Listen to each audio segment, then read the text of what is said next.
Opa, seja muito bem-vindo, seja muito bem-vinda de volta. Eu sou o Thiago, especialista em desenvolvimento mobile, e nesse episódio eu quero mostrar para vocês como manipular strings. Então, no vídeo passado a gente abordou um pouquinho mais os tipos primitivos, a parte de conversão de tipos primitivos, e agora a gente vai aprender um pouquinho mais como manipular as famosas strings, que são os nossos conjuntos de caracteres para escrever textos aqui na linguagem de programação Java, tá? Então eu vou declarar aqui uma string convencional, vou declarar um espaço de referência para mim armazenar uma string, e eu vou escrever aqui um texto como, por exemplo, Olá mundo, esse é o novo mundo, tá? Eu vou usar essas duas palavras repetitivas e eu já vou te explicar por que eu estou fazendo isso daqui, tá bom?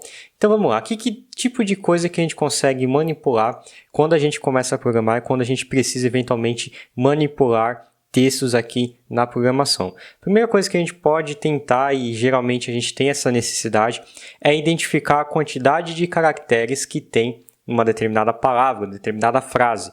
Então, nesse caso aqui, eu vou imprimir, usando o nosso famoso system.out.println, eu vou imprimir aqui o x.length, tá? Quando eu dou x.length, eu estou dizendo o seguinte para o programa, para ele pegar a instrução, o método length, e executar ele na saída aqui. Então, esse método length, ele devolve para mim a quantidade de caracteres que tem nessa frase. Então, se eu rodar a minha aplicação agora, no terminal aqui no console, a gente vai ver que o número de caracteres desta frase são 30. Então, ele tem 30 caracteres exibido aqui.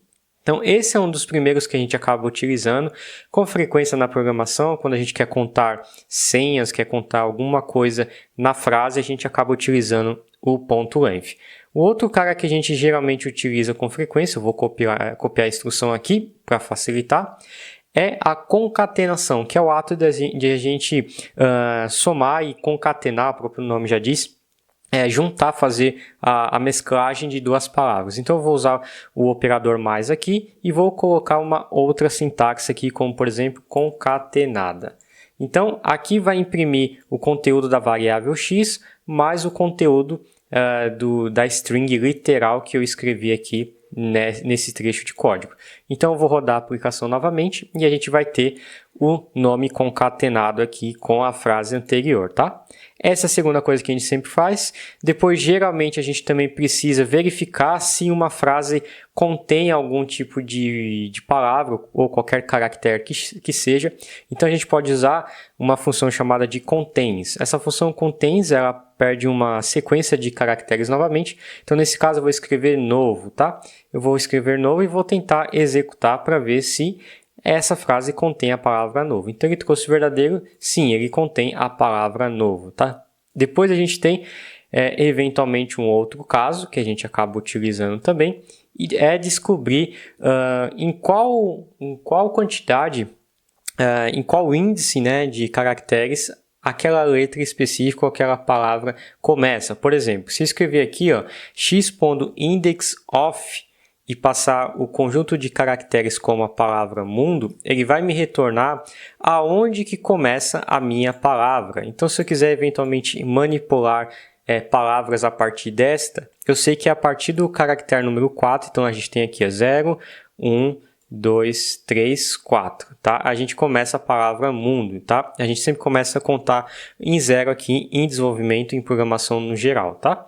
Depois disso, a gente vai precisar eventualmente, em alguns casos, o last index of, ou seja, qual é o índice da última vez que ocorreu esta sentença. Então, por isso que eu escrevi duas vezes a palavra mundo. Nesse caso, ele vai imprimir para mim a última sentença da palavra mundo. Então, é a partir do caractere número 25.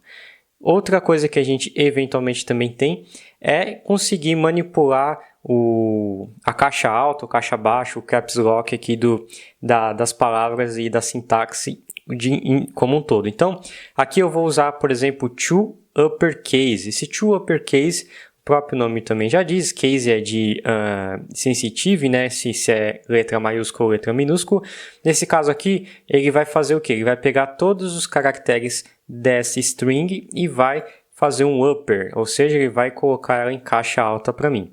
Então, agora, todas as minhas palavras, todas as minhas letras estão em caixa alta. A mesma coisa acontece com caixa baixa. Então, a gente vai usar o to lowercase. Usando to lowercase, a gente vai rodar novamente e a gente vai ver que todas as letras agora estão minúsculas. Então, a gente pode ver que o O aqui começou maiúsculo, ele está minúsculo aqui nesse caso.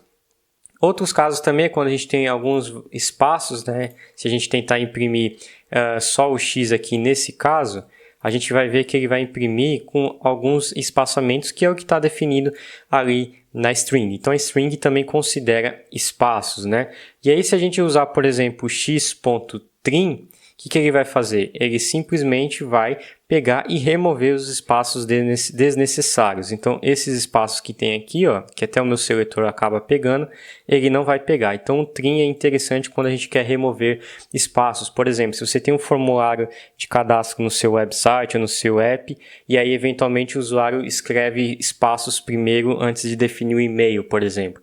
Então, o espaço ele também é considerado um caractere a ser observado. Então, a gente precisa garantir que o usuário não escreveu espaço. Mesmo que ele escreva, a gente remove ele para manipular esses dados, tá?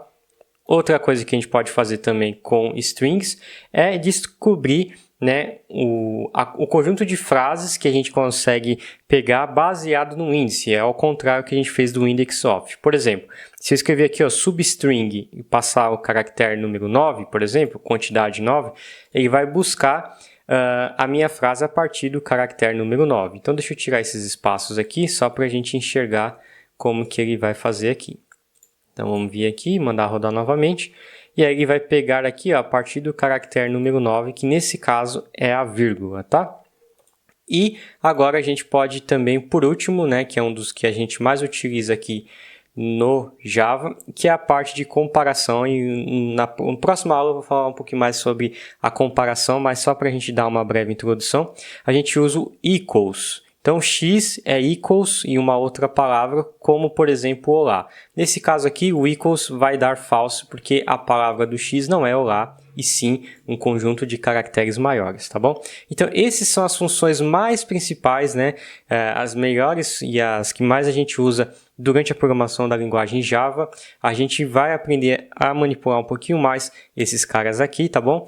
Então, brinque com sua string. A gente já brincou com tipos primitivos, a gente já está saindo agora do campo mais básico da linguagem de programação e vamos começar a se aprofundar em outros conceitos mais avançados a partir das não da próxima aula, acho que da próxima seguinte, após a próxima aula, a gente vai se aprofundar um pouquinho mais, tá bom? Então, se você gostou, clique no gostei, não esqueça de se inscrever clicando aqui embaixo no botão de se inscrever. Compartilhe esse vídeo com todos os seus amigos que querem aprender a programar também, tá? Quanto mais as pessoas estudarem junto e aprender junto, acho que mais rápido elas vão conseguir evoluir na carreira como desenvolvedor, tá bom? Então, esse é o vídeo de hoje, eu vou ficando por aqui e te vejo no próximo episódio.